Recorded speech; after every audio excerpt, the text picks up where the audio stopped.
passeport sanitaire ou certificat, passeport sanitaire, bon, c'est un nom générique, hein, projet de passeport présenté le 17 mars par la Commission européenne qui avance. Il semble qu'on avance pas très vite en France. Réunion à l'Élysée, je crois, avec le président de la République, c'était mercredi en fin d'après-midi, c'est bien cela, hein? En fait, il y a deux sujets. Oui, alors allez-y.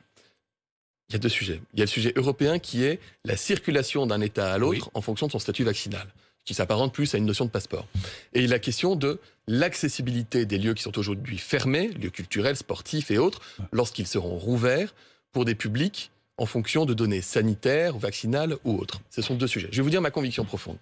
En France, je peux me tromper, dans ce cas-là, vous me direz dans 2 mois que j'avais tort. Je considère qu'en France, on est un pays égalitaire, égalitariste. C'est pas un pays dans lequel on va dire si tu es vacciné, tu peux rentrer là, si tu ne l'es pas, tu ne peux pas rentrer là. Je ne le crois pas. En revanche, qu'on ait une réflexion sur des indicateurs sanitaires collectifs qui nous permettent d'envisager la réouverture de certains établissements, vous parliez des restaurants, des cinémas, etc., ça oui. Et en revanche, qu'on puisse avoir un certificat de vaccination pour pouvoir voyager au sein de l'Union européenne, si c'est une décision européenne, pourquoi pas?